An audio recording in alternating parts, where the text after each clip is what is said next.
welcome to Coffee at Square Feet. My name is Karan Gandhi from Square Feet. Square feet Chhattisgarh का सबसे बड़ा retail chain store है जिसमें हम tiles, sanitary ware, granites और plumbing items में deal करते हैं रायपुर, बिलासपुर और कवर्धा में। क्या आपको पता है इस लॉकडाउन का फायदा कौन सी कंपनीज उठा पाई है? The answer is very simple and very clear, it is Netflix and Amazon prime. और ये ऐसा क्यों कर पाई? क्योंकि ये 5 साल पहले से ही they started to focus on youth. इनके सारे शोज, इनकी सारी movies were oriented towards the youth crowd, या फिर उन लोगों के लिए who are still young at their hearts. और फिर देखते ही देखते आज not only youth, Netflix and Amazon Prime has been accepted by all the people of all the ages. तो मैं ये आपको ये बताना चाहता हूँ कि youth creates the trend in the market in any profession.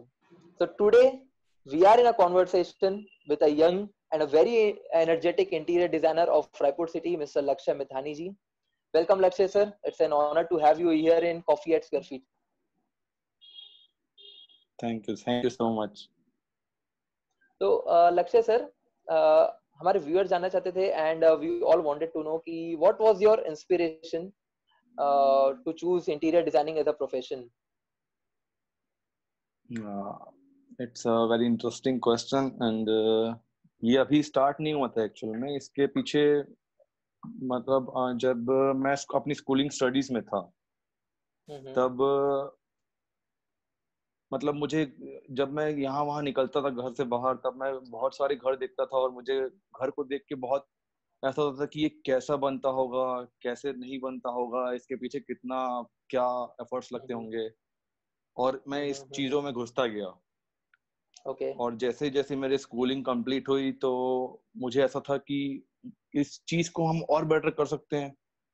जब मैं कुछ चीजें देखता था, मैं किसी रिलेटिव्स के यहाँ जाता था, उनकी ओपनिंग्स पे जाता था, मैं इंटीरियर डिजाइनिंग देखता था, डिजाइनर्स के वर्क देखता था, तब मुझे लगता था कि हाँ ये अच्छा बना है बट इसको हम और अच्छे से कर सकते हैं, इसको ऐसा कर सकते हैं, इसको वैसा कर सकते हैं। तो ये सब चीजें देख देख के मुझे ऐसा लगा कि मैं इस चीज को और अच्छे से कर सकता हूँ। और जब बचपन में लोगों की हॉबी होती है ड्राइंग करने की, मेरी भी हॉबी थी ड्राइंग करने की, तो मोस्टली लोग सीन्स, पेंटिंग्स एंड ऑल बनाते हैं। मैं घर बनाता था उसमें, मतलब 2 पहाड़, एक घर और उसमें एक बाजू में पेड़ जो रहते हैं और 2 चिड़िया। हाँ, तो लोग उस समय वो सब नॉर्मली बनाते थे और मैं बनाता था अलग अलग घर के डिजाइन्स। तो मेरे पापा बोलते थे कि ये तू किस टाइप की ड्राइंग बनाता है? मैं बोला मेरे से यही बनता है। तो फ्रॉम द स्टार्टिंग अगर हम देखते आए मेरे स्कूलिंग स्टडीज और ये सब देखते आए तो मेरा इस चीज में इंटरेस्ट पहले से ही था। उसके बाद फिर जब हम ये सब देखे और मैंने पता किया इंटीरियर का कोर्स रायपुर में, तब मुझे ऐसा लगा कि मुझे इस चीज में जाना चाहिए। तो मैंने इस फील्ड को, इस लाइन को चूज किया, इस पे स्टडीज कंप्लीट की अपनी और इसके बाद अपना वर्क स्टार्ट किया। तो जो चीजें हम देखे बाहर, जो डिजाइन हमने कैप्चर की, जो देखी, और बाहर भी कहीं आउट ऑफ सिटी स्टेट्स जाओ और देखो तो मुझे देखने में बड़ा मजा आता था कि ये कैसे बना होगा, कितना दिमाग लगा होगा, क्या क्या सोचना पड़ा होगा इसके लिए। तो इससे मुझे इंस्पिरेशन मिली कि मुझे इस फील्ड में जाना चाहिए और कुछ अच्छा नया बनाना चाहिए। तो आप जब कोई एक घर डिजाइन करते हैं, अब क्योंकि आप एक इंटीरियर डिजाइनर हैं, अब जब भी आप कोई एक घर डिजाइन करते हैं तो आपके आइडियाज कहाँ से आते हैं? What is your design philosophy for designing any house? Ideas ऐसा है कि जैसे I am working for you, you are my client. तो पहले जब हम डिजाइन करने से पहले जब हम क्लाइंट से हमारी बातचीत होती है तो हम उनके माइंड को पूरा रीड कर लेते हैं कि एक्चुअल में क्लाइंट को क्या पसंद है, उसका टेस्ट क्या है। क्योंकि इंटीरियर कोई भी कर सकता है, कोई भी इंटीरियर डिजाइनर अच्छे से इंटीरियर कर सकता है, कोई बात नहीं है। लेकिन जो बेस्ट इंटीरियर डिजाइनर होगा ना, वो अपने जो क्लाइंट है उसका माइंड पढ़ के, उसका टेस्ट समझ के, उसके हिसाब से अगर वो चीज बना के देना तो वो बेस्ट है। तो हम वही चीज करते हैं, पहले एक जो हमारे क्लाइंट है उनका पूरा माइंड पढ़ के कि वो उनका टेस्ट क्या है वो समझ के, और उसके बाद जो हर एक इंटीरियर का पर्सनल एक टच और एक टेस्ट होता है, तो उस चीज में हम आगे बढ़ते हैं कि इनका और हमारा दोनों को मिक्स एंड मैच करके ओके ये इनका टेस्ट है, ये हमारा टेस्ट है, इसको मिक्स एंड मैच करके ओके जो ओके। उसके रिक्वायरमेंट्स उनको पूरा करते हुए सिंप्लिसिटी, थोड़ा सा ब्यूटीफुल हो, थोड़ा सिंपल हो, थोड़ा सा यूनिक हो, वो डिजाइन ओके। को माइंड में रखते हुए जो हमारे लैपटॉप स्क्रीन में निकलता है वो डिजाइन हम रेडी वो फिर करते हैं उनके लिए। Okay okay okay. और आप एक डिजाइन को स्टार्ट करने से पहले, आप कोई भी घर को डिजाइन करने से पहले आप क्या सोचते हैं, and how do you basically start your designing? हाँ, बेसिकली स्टार्ट once हम you once you think of the design, then how do you implement it? पहले तो डिजाइन का एक बहुत बड़ा वो मैटर ऑफ फैक्ट है ना, वो है space. Okay. Good space and good designing, ये दोनों एक दूसरे के साथ जुड़ी हुई रहती है। बिल्कुल। तो जब हम हमारे पास कोई भी क्लाइंट आते हैं या साइट्स आती है हमारे पास, जब हम फाइनल करते हैं सबसे पहले हम करते हैं site visit. Site okay. Visit करके हम देखते हैं कि एक्चुअल में उस साइट का प्लानिंग क्या है, क्या हम इसमें कर सकते हैं, क्या हमको चेंजेस करने पड़ेंगे या ऐसे ही ये ठीक रहेगा। तो ये सब चीजें ओके पहले होती है हमारे साथ। उसके बाद जब ओके।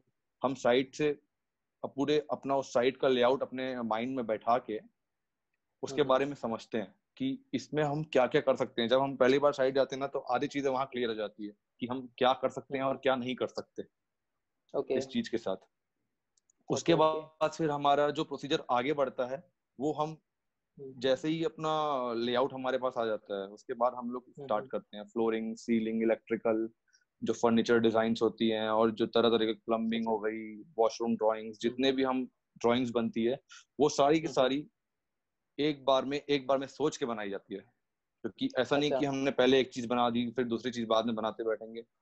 अगर वैसा करने जाएंगे तो चीजें खराब हो जाएगी, हमारा थीम बिगड़ जाएगा। बिल्कुल। एक थीम एक में साथ ही आप चलने के सारी। लिए हमको स्टार्टिंग से एंड तक पूरा का पूरा हमको हम्म, एक साथ लेके जाना पड़ता है कि हमने जहां से बिल्कुल। स्टार्ट किया था उसी थीम में वो चीज एंड भी होनी चाहिए, तभी वो चीज अच्छी लगेगी। तो हम बिल्कुल। उस प्रोसीजर में आगे बढ़ते जाते Okay. And since it's a virtual coffee session, sir, so let's have some coffee as well. And हैं या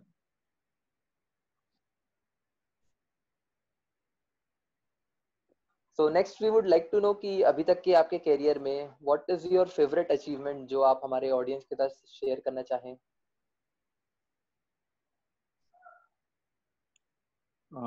फेवरेट अचीवमेंट जैसे अब मैं आपको बताना चाहूंगा, लास्ट ईयर हमने एक प्रोजेक्ट कंप्लीट किया था अच्छा जो कि हमारे लिए बहुत बड़ा चैलेंज था। दैट वाज एन अच्छा। Commercial project in Raipur only, okay cloth showroom, kids wear okay and girls wear. Okay वो चैलेंज ये था हमारे लिए कि हमको उस ground plus two floor showroom था, उसको हमको 35 डेज में कंप्लीट करना था विद ये तो बहुत सम बड़ा सिविल चैलेंज है, वर्क। 35 हाँ, डेज में पूरा विद इंटीरियर डिजाइनिंग कंप्लीट या करना सिविल वर्क के साथ। with some चैलेंज है। civil work, not the whole of civil work, with some civil work, but उसके बाद भी वो ग्राउंड प्लस टू था and 500 square okay. Feet huge showroom. तो उसको हमको 35 डेज में कंप्लीट करना था, ये हमारा टास्क था और बहुत अच्छे से अच्छा। बनाना था उसको। क्लाइंट रिक्वायरमेंट बहुत सिंपल थी, बहुत ब्यूटीफुल बनाना है शोरूम को और बहुत जल्दी बनाना है उनको। ऐसा टाइम लिमिट हम लोग को 35 डेज मिला था और अच्छा। डे नाइट कड़ी मेहनत करने के बाद हमने उसको कंप्लीट किया। क्या हमारे बात है। वेंडर्स, हमारे जो लेबर्स हैं, उन लोगों ने बहुत अच्छा साथ दिया हमारा। और उस प्रोजेक्ट के पीछे बहुत सारी चीजें हमको छोड़नी पड़ती थी। हमको हमारा दिन का लंच छोड़ना पड़ता था, हमको अच्छा इवनिंग स्नैक्स छोड़ने पड़ते थे जो कि जरूरी अच्छा। होता हाँ है कि हाँ इंटीरियर रहने के लिए, नहीं तो फ्रस्ट्रेट हो जाता है। हाँ हाँ। ठीक और बात है। हमको कई बार दिन में 2-3 बार विजिट करने पड़ते थे उस साइट में, कभी ये प्रॉब्लम कभी वो प्रॉब्लम, तो हमको बहुत सारी चीजें छोड़ के उस प्रोजेक्ट के पीछे फोकस करना पड़ता था। ओके। तो एटलीस्ट हम लोग करते करते करते करते आखिर में उसको 35 डेज में हमने कंप्लीट कर ही दिया क्या और बात क्लाइंट है। भी बहुत खुश रहे और बना भी बहुत अच्छा वो शोरूम। हम्म, श्री शिवा के नाम से है अच्छा। वो शोरूम, रायपुर में ही है। बहुत अच्छा बना ओके वो शोरूम। ओके। और अच्छा। मतलब उस प्रोजेक्ट को कंप्लीट करने के बाद समझ में आया कि कुछ भी चीज इम्पॉसिबल नहीं है, अगर हम चाहें तो बिल्कुल। We can do anything. अगर हम डेफिनेटली। चाह लिए तो वो चीज करके रहेंगे। बिल्कुल बिल्कुल बिल्कुल, क्या सही बात बोली है आपने। तो बहुत अच्छा प्रोजेक्ट था ये तो। फिर डेफिनेटली 35 दिन में अगर आप एक प्रोजेक्ट डिलीवर कर सकते हो तब तो बहुत अच्छी बात है। तब तो आप एक फ्लैट को मुश्किल से 2 महीने में तो आप उसको फ्लैट को भी हाँ आराम से। कंप्लीट कर मोस्टली सकते हो। अगर एक 2 या 3 BH के फ्लैट अगर हम देख लें, तो अगर जो हम्म, मीडियम सेगमेंट में अगर उसका वर्क होगा तो वो हम्म, 45 to 50 days में भी कंप्लीट कर सकते हैं, अगर अच्छी रफ्तार क्या में बात काम है। चला तो। और ज्यादा से ज्यादा दो ओके महीना 2.5 महीने में तो वो कंप्लीट हो ही जाता है वैसे भी। Okay okay okay okay. So अगर दैट वाज थोड़ा सा ग्रेट। ज्यादा, हाँ, थोड़ा सा ज्यादा वर्क है उसमें अगर, तो क्या फिर बात है। 3 महीने तक में वो कंप्लीट हो सकता है। Okay, done done done. तो ये तो बहुत अच्छा था sir. Thank you for joining in Coffee at Square Feet, and thank you viewers for watching this episode. See you soon in the next episode of Coffee at Square Feet. Till then, stay safe, stay home, and keep watching Coffee at Square Feet. Thank you, Lakshay sir, again for joining in this show. See you. Welcome. Bye bye. See you.